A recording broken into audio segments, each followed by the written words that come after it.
In one of the latest developments of the Black Clover manga, Gaja, who was thought to have been killed, ended up surviving thanks to a multitude of spells. Rill advancing his paint magic, as well as Mimosa using her new ultimate magic to ultimately save everyone.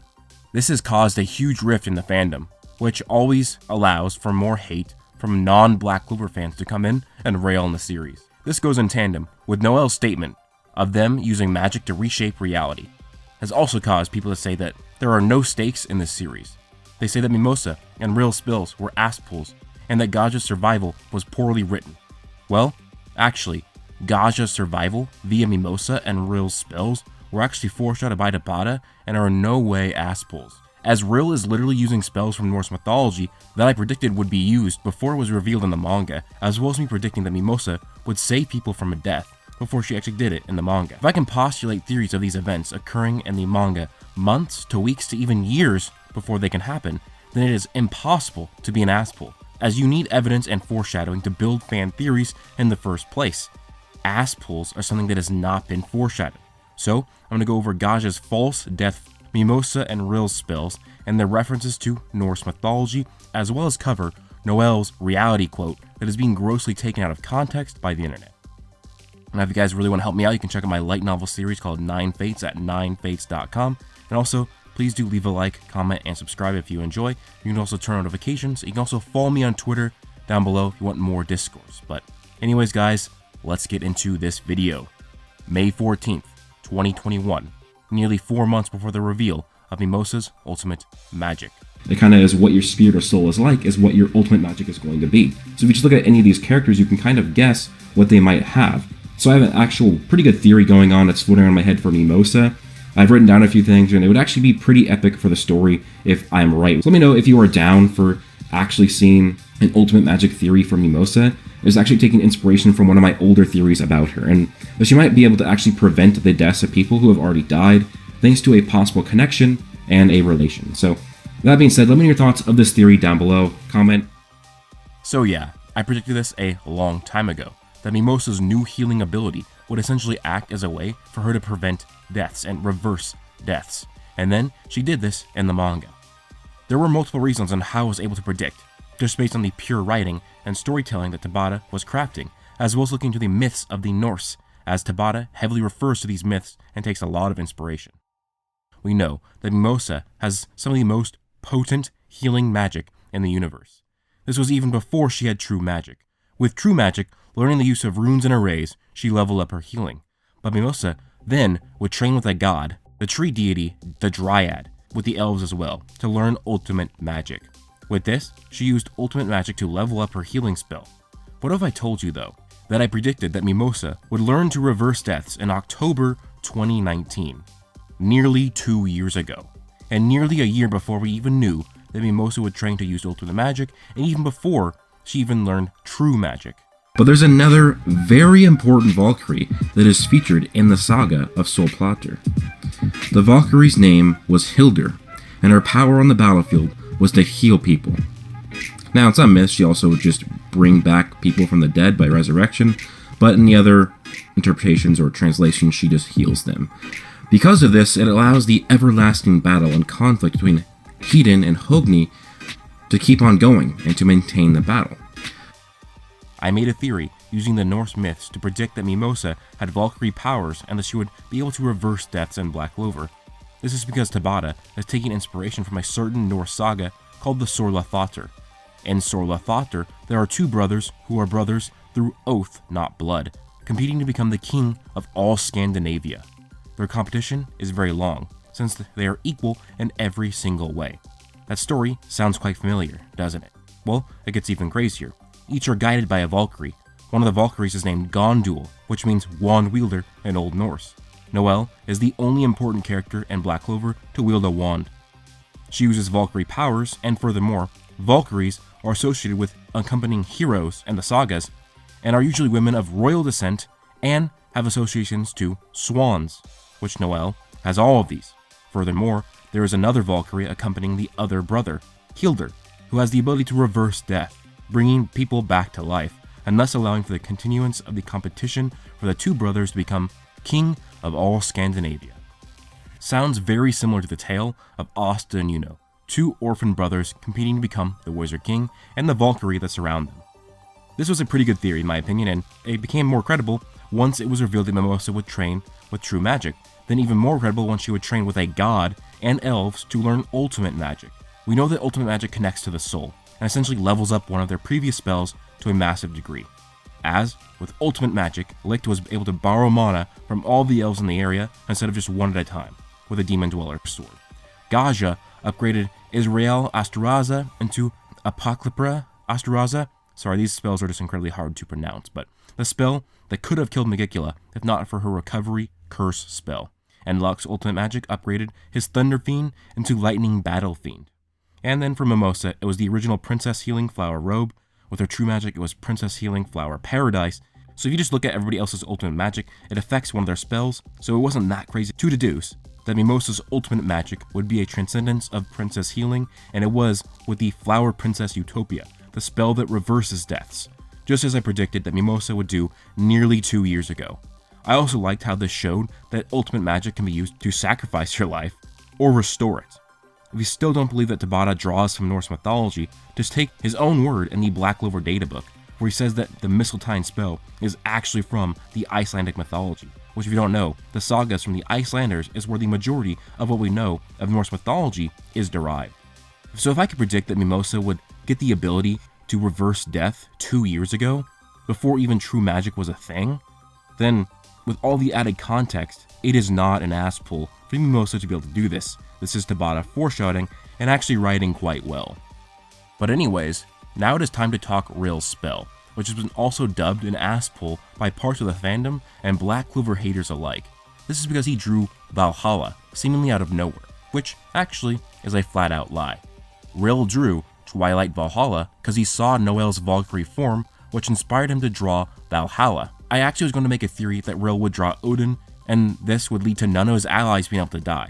But I never got to upload that theory because I had too many other projects, but I would be proven partially correct.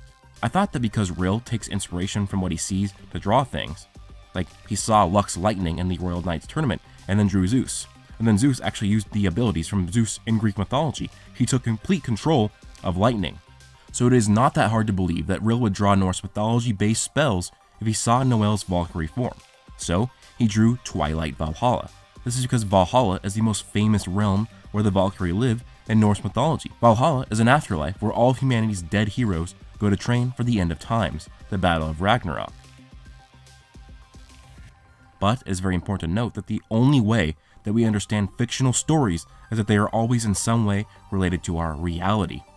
We expect light and lightning magic to be fast because they are fast in our reality.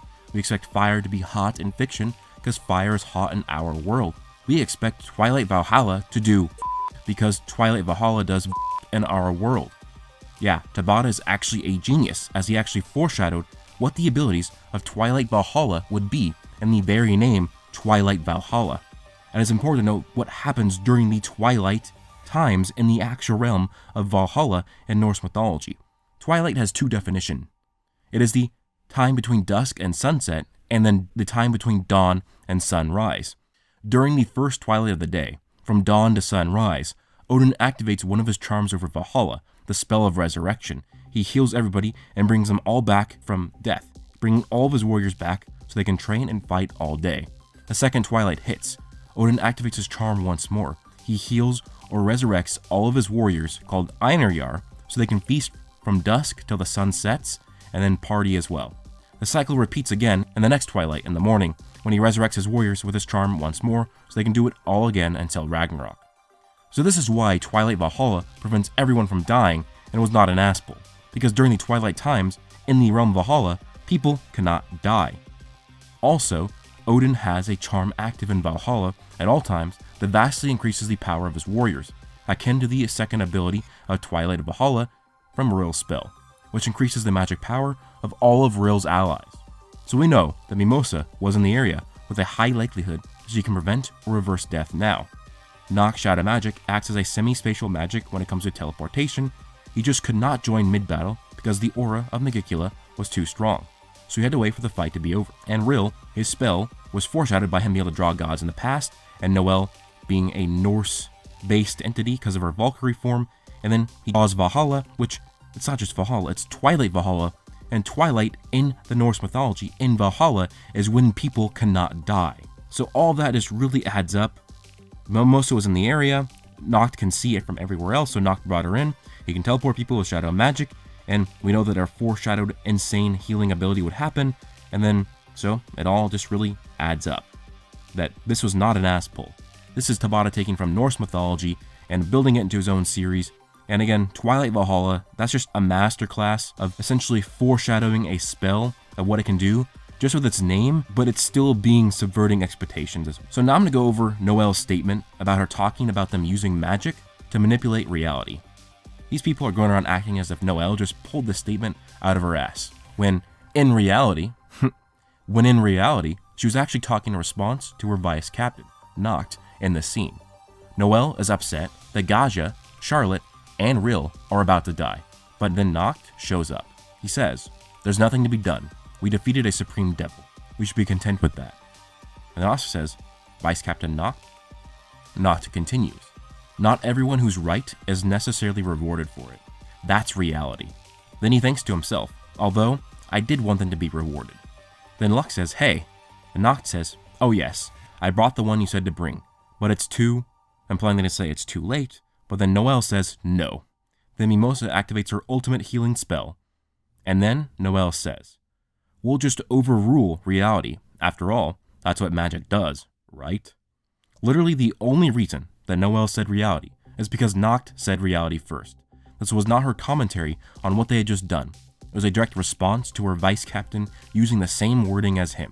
So people really need to calm down with Noelle's quote, because it is taken out of context and it is a perfectly fine statement. It's not this crazy statement that is super nutty. She is just responding to what Noct said. Noct said, "Not everyone who's right is necessarily rewarded for it. That's just reality." She would not have said reality if her own vice captain didn't say it himself.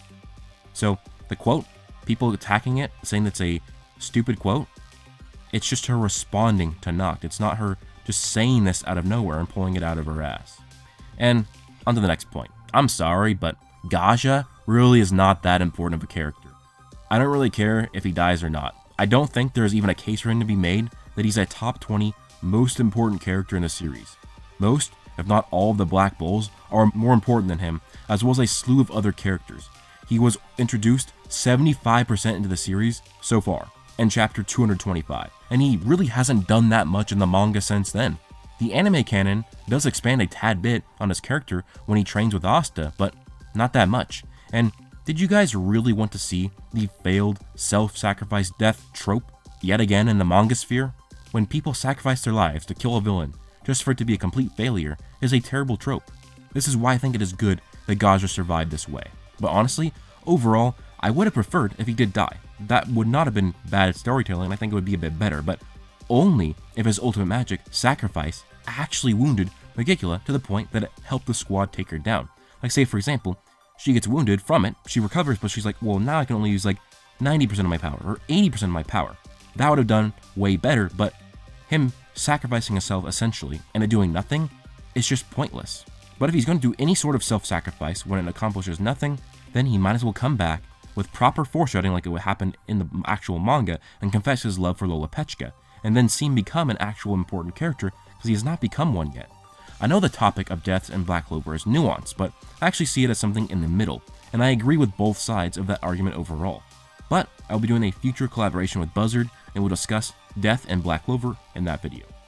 But anyways, I also think that people need to calm down because the arc is not over yet. There's still Zenon, Morse, an army of devils, and possibly another army of devils when another Supreme Cliff-Off Devil is awakened because the ritual is still going. There could be more important characters to die, or a Dramalek can just show up in a few chapters and kill Gaja or Lolopechka anyways.